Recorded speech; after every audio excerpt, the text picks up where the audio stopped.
What's up, Taiwan? I'm Jaime Oken with 10 minutes of news from here in Taiwan and around the world. Taiwan's hotels are preparing for a very busy Lunar New Year holiday at the end of January. But a major shortage of workers means they face a tough road ahead. Jeremy Olivier has this story. This hotel is getting ready for an influx of guests in just a few weeks. As Taiwan's biggest holiday, the 10-day Lunar New Year break approaches, hotels across the country are nearly fully booked. In the southern city of Tainan, around 80% of rooms are booked for the 2nd through the 4th days of the Lunar New Year. It's about the same percentage in Miaoli on Taiwan's northwest coast.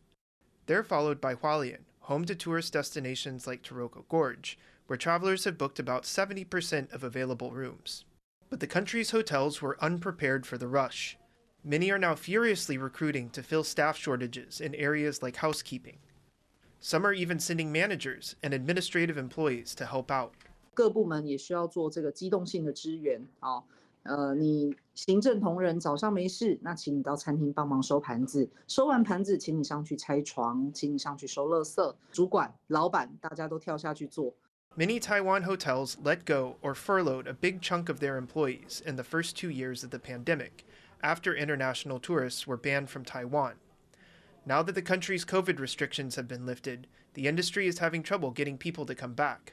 仍然持续是找不到人，主要的分析原因还是因为，毕竟过去2-3年呢，这个饭店业、餐饮业受到疫情的冲击影响，很多人其实已经遭到裁员或失望的这个离开。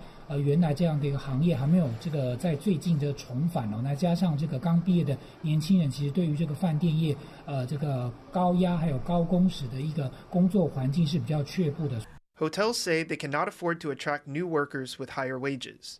They add that to boost their staff numbers, the government needs to allow them to hire migrant workers or people in Taiwan on working holiday visas. But there is no quick fix for this issue, so hotels will definitely have their work cut out for them this holiday season. Kaohsiung and Jeremy Olivier for TaiwanPlus. One of the biggest convenience store chains in Taiwan is joining a program that will help people with Down syndrome when they go to the shop. It's the latest in a string of businesses working to make shopping an easier and more friendly experience for the tens of thousands of Taiwanese people who have Down syndrome. John Ventriez has this story. Convenience store chain Family Mart has more than 4,000 locations in Taiwan, and come February, each one will be certified as Down syndrome friendly. Since last year, Taiwan's Down Syndrome Foundation has been giving resources to businesses like this. That way they can train staff on how to help customers with Down syndrome do their shopping. Already, 3 other chains have put this training into practice. They get stickers to put in their shop windows that let shoppers with Down syndrome know they offer a safe and friendly space. The program's launch amid the COVID-19 pandemic is no accident. Taiwan still mandates masks indoors. This can make it difficult to recognize people with Down syndrome, and so staff might not know a customer has special needs. This has led to at least one misunderstanding. In November, the owner of a fried chicken shop called the police on a customer with Down syndrome who had forgotten to bring money. With the right support, people with Down syndrome can shop without problem. 不可以这样子，要后来给钱拿去才对。 But accidents happen, and the program is meant to offer people with Down syndrome help when problems do arise. One frequent issue is communication. That's why the program trains shop staff to slow down and listen. 因为碰到问题，所以他们不知道怎么处理。暂停了3秒，然后再听他下一句他要表达什么东西，其实你就应该可以判断他是需要你帮忙。If that doesn't help, staff are encouraged to call one of the customer's relatives or the Down Syndrome Foundation itself.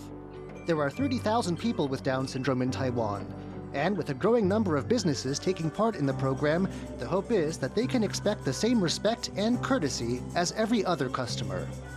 Klein Wang and John Van Trieste for TaiwanPlus.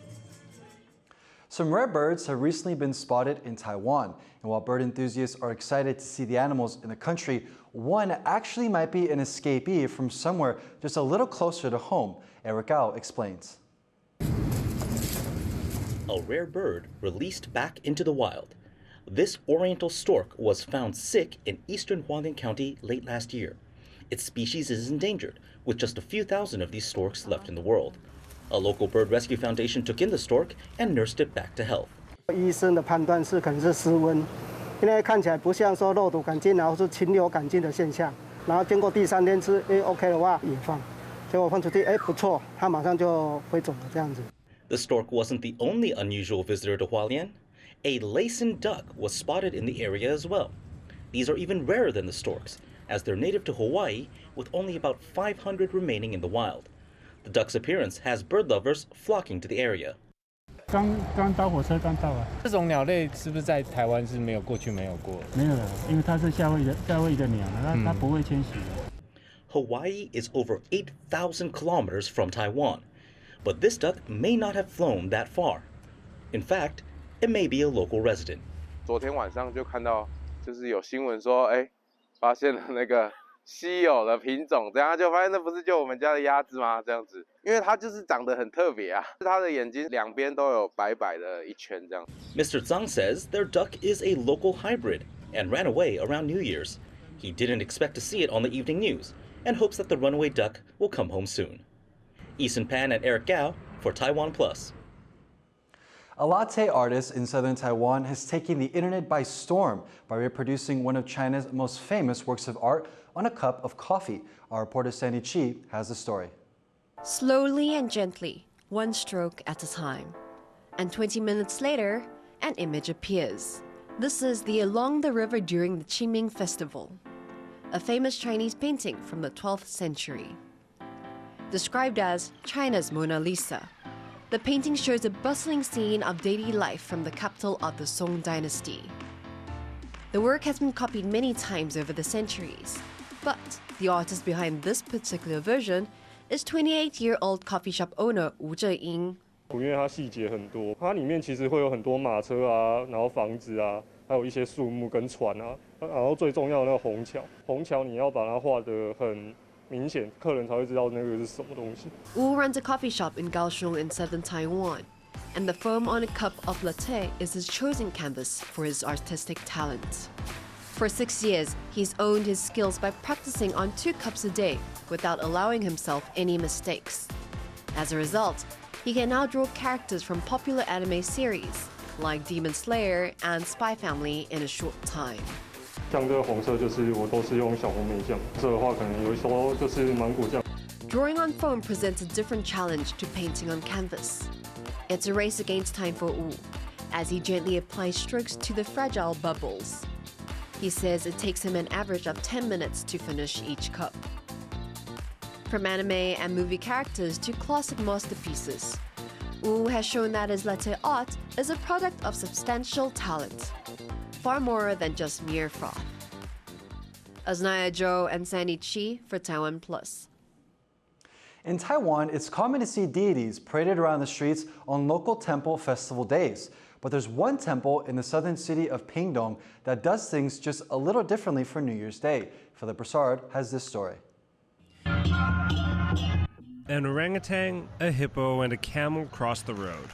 But this isn't the setup to a joke, and they aren't alone.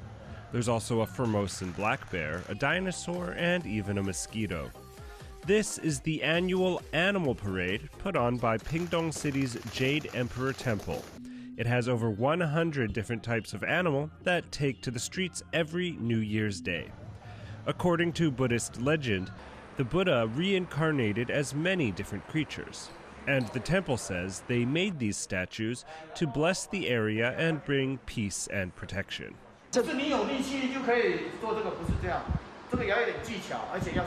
It's the only parade of its kind in Taiwan, and if you want to see it for yourself, make a note in your calendar now for January 1st, 2024. Eason Chen and Philip Broussard for TaiwanPlus. Thank you for watching What's Up Taiwan. Remember to download the TaiwanPlus app for more stories from Taiwan and around the world. Finally today, we leave you with the images of plum blossoms in southeastern Taiwan's Taidong County. I'm Jaime Okan. Take care and see you next time.